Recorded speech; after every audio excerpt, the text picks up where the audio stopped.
بسم اللہ الرحمن الرحیم۔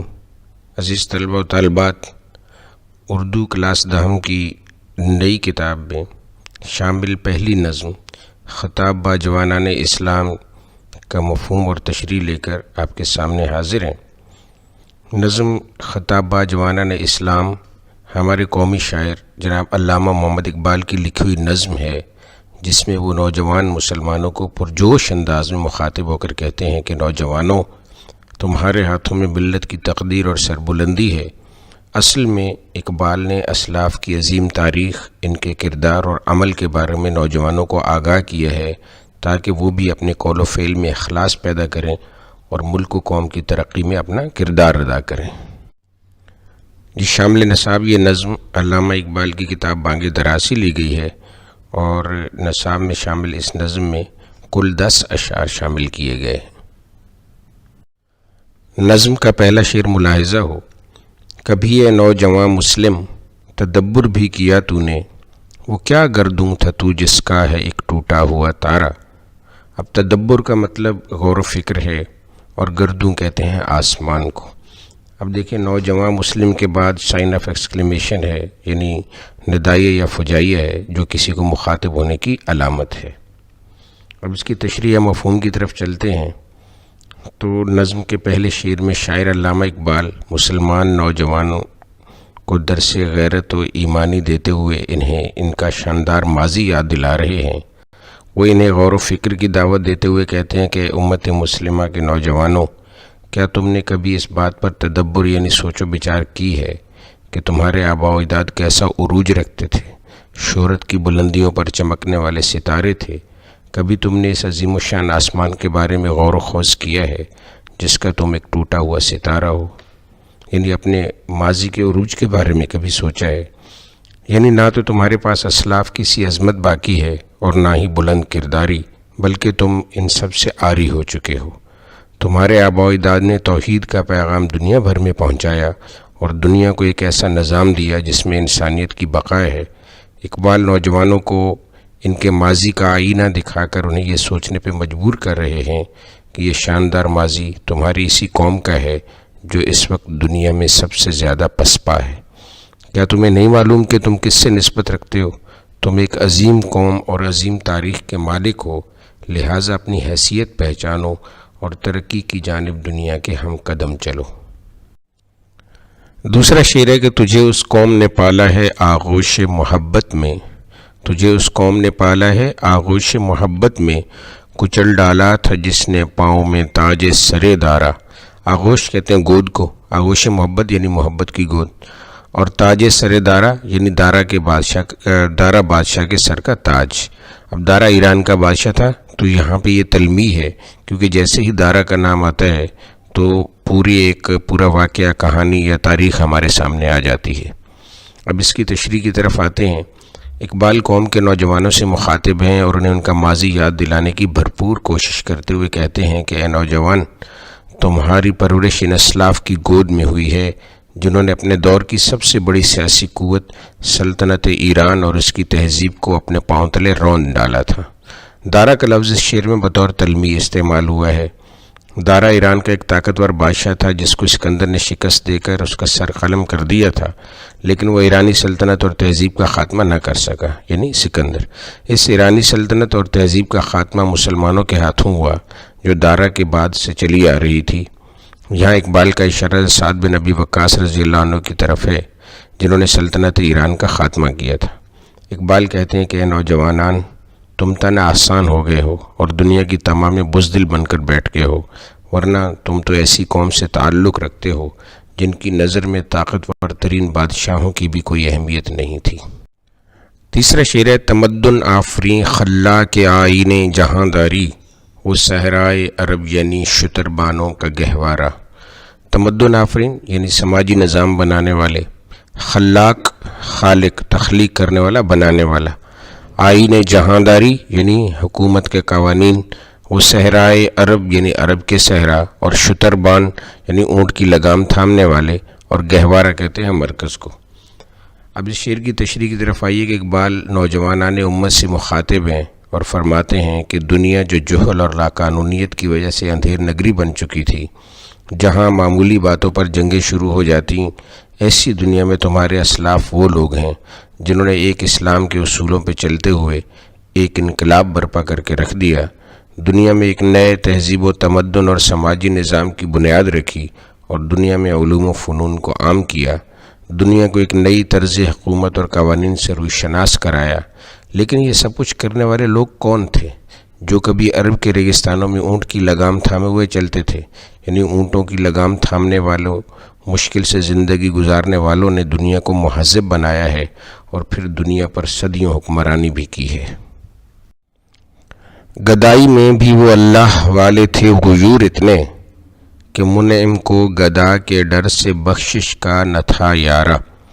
گدائی میں مطلب فقیری میں، یعنی غربت میں، غیور مطلب غیرت مند، منعم کہتے ہیں مالدار کو، دولت مند کو، اور یارہ کا مطلب یہاں پہ حوصلہ۔ اب اس کی تشریح دیکھیے، اقبال فرماتے ہیں کہ اے مسلمان نوجوان، تمہارے اسلاف یعنی آباء و اجداد فقیری اور بے سر و سامانی کی کیفیت میں بھی اتنے خوددار اور غیرت مند اور غیرت ایمانی سے مالا مال تھے کہ مالداروں اور امیروں کو اس بات کی جرت نہیں ہوتی تھی کہ وہ ان کو انعام و اکرام سے نوازیں یا کوئی مدد کر سکیں، اور اگر کسی نے ایسا کرنے کی جرت کی تو وہ اللہ والے ان سے ناراضگی کا اظہار کرتے تھے۔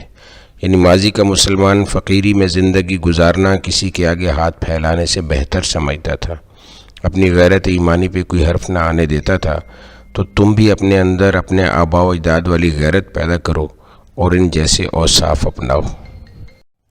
غرض میں کیا کہوں تجھ سے کہ وہ صحرا نشیں کیا تھے، جہاں گیرو جہاں بانو جہاں دارو جہاں آرا۔ غرض یعنی مختصر، خلاصہ، جہانگیر دنیا کو فتح کرنے والا، جہاں بان دنیا کی حفاظت کرنے والا، جہاں دار بادشاہ، جہاں آرا دنیا کو آراستہ کرنے والا، سجانے والا، خوبصورت بنانے والا۔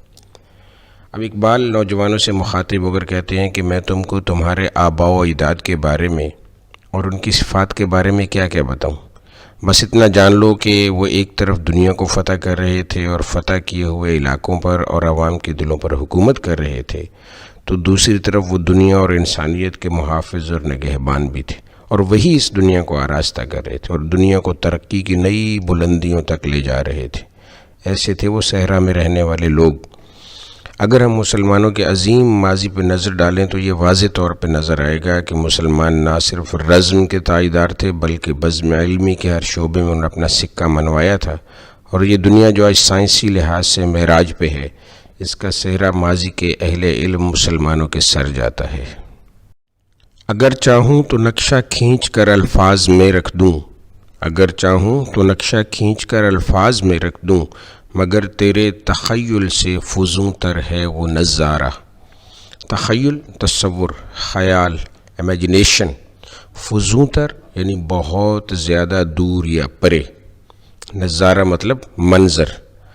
اب اقبال نوجوانوں سے کہہ رہے ہیں کہ میں چاہتا ہوں کہ مسلمانوں کے شاندار ماضی کا وہ سارا منظر اپنے قلم سے بیان کر دوں، لیکن تمہاری تناسانی، کنذہنی اور پست تخیل کی وجہ سے تم اس کو سمجھنے سے قاصر رہو گے۔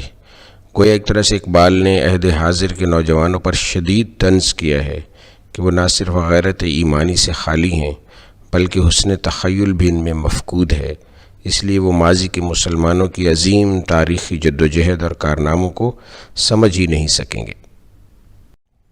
تجھے آباء سے اپنے کوئی نسبت ہو نہیں سکتی کہ تو گفتار وہ کردار، تو ثابت وہ سیارہ۔ آباء مطلب آباء و اجداد، باپ دادا، نسبت مطلب واسطہ یا تعلق۔ گفتار کا مطلب ہے باطنی یعنی صرف باتیں کرنے والا جو بعمل نہ، اور کردار کہتے ہیں عمل کو۔ ثابت وہ ستارہ جو گردش نہ کر سکے یعنی ساکت، اور سیارہ یعنی گردش کرنے والا ستارہ۔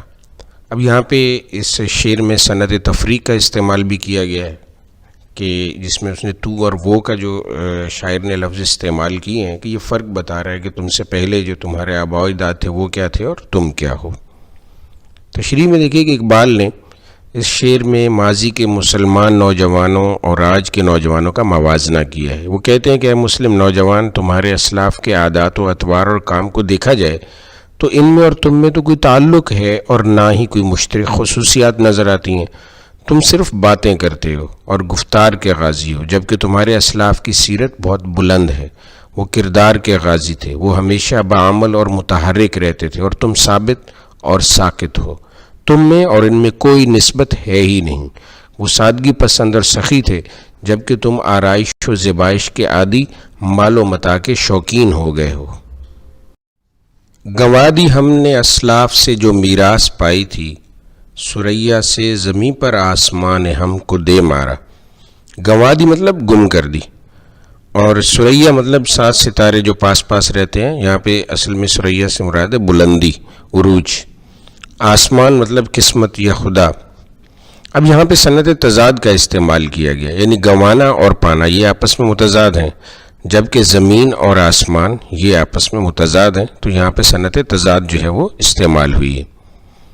تشریح میں دیکھیے اقبال فرماتے ہیں کہ اگر ہم آج امت مسلمہ کی حالت زار کا جائزہ لیں اور پستی کی وجہ تلاش کریں تو ہمیں پتہ چلتا ہے کہ ہم اپنے اسلاف سے ملی ہوئی میراث کی حفاظت نہ کر پائے۔ ہم نے اسلامی طور طریقوں کو چھوڑ کر مغرب کی اندھا دھند تقلید کی، درس جہاد کو بھول کر مغربی فکر اپنانا شروع کر دیا۔ اس لیے آسمان نے یعنی اللہ نے جہاں ہمارے اسلاف تھے ہمیں بلندیوں سے پستی کی طرف پھینک دیا، یعنی جس بلندی پہ ہمارے اسلاف تھے آسمان نے یا قسمت نے ہمیں وہاں سے اٹھا کر پستی کی طرف پھینک دیا ہے۔ اب ہم دنیا میں ہر لحاظ سے ناکام ترین قوم کا درجہ رکھتے ہیں۔ حکومت کا تو کیا رونا کہ وہ ایک عارضی شے تھی، نہیں دنیا کے آئین مسلم سے کوئی چارہ، مگر وہ علم کے موتی کتابیں اپنے آبا کی، جو دیکھے ان کو یورپ میں تو دل ہوتا ہے سی پارا۔ اب یہاں پہ مسلم مطلب تسلیم شدہ مانا ہوا، ثابت شدہ، اور سپارہ کا مطلب ہوتا ہے ٹکڑے ٹکڑے۔ یورپ مطلب جو یورپ جو ہے کانٹیننٹ ہے اس کی بات ہو رہی ہے یہاں پہ۔ اچھا، اس کی تشریح میں دیکھیے اقبال فرماتے ہیں کہ اگر آج مسلمانوں کے ہاتھوں سے دنیا کی امامت اور حکومت چھن گئی ہے تو بہت زیادہ رونے اور افسوس کرنے کی بات نہیں ہے، کیونکہ یہ عارضی اور وقتی چیز تھی۔ اللہ تعالیٰ اس دنیا میں لوگوں سے امتحان لینے اور دنیا میں اصلاح کو فروغ دینے کے لیے حکومت کو ایک قوم سے دوسری قوم میں منتقل کرتا رہتا ہے، اور یہ قانون ازل سے ہے، یعنی جب سے دنیا بنی۔ لیکن مسلمانوں کو جس چیز کے کھو جانے کا افسوس ہونا چاہیے وہ اسلاف کی میراث یعنی علوم و فنون اور ان کی کتابیں۔ میں جب ان علوم اور کتابوں کو یورپ میں دیکھتا ہوں تو رنج و غم کی وجہ سے میرا دل پارا پارا ہو جاتا ہے کہ ہمارے علوم سے ہم بیگانہ ہیں اور دوسرے اس سے فیض یاب ہو رہے ہیں۔ اصل میں اقبال اس حقیقت کی طرف اشارہ کر رہے ہیں کہ دنیا کو فکر و فلسفہ اور سائنس کی جس بلندیوں پر مسلمان سائنسدانوں نے پہنچایا تھا، ان سائنسدانوں کی تخلیقات سے بجائے اس کے کہ آنے والے مسلمان استفادہ کرتے اور دنیا کو مزید علوم و فنون سے بہرہ مند کرتے، انہوں نے انہیں ترک کر کے طاؤس و رباب میں اپنے آپ کو غرق کر لیا، اور مغرب نے مسلمانوں کے علوم و فنون کو سینے سے لگا کر اپنا شمار ترقی یافتہ اقوام میں کر لیا ہے۔ اقبال کہتے ہیں کہ یہ دیکھ کر ان کا دل ٹکڑے ٹکڑے ہو جاتا ہے۔ عزیز طلبہ، اس ویڈیو کو لائک کیجئے اور اس پہ کمنٹ ضرور کیجئے، اور ہاں اس ویڈیو کو شیئر کرنا مت بھولیں تاکہ آپ کے دوست بھی اس سے استفادہ کر سکیں۔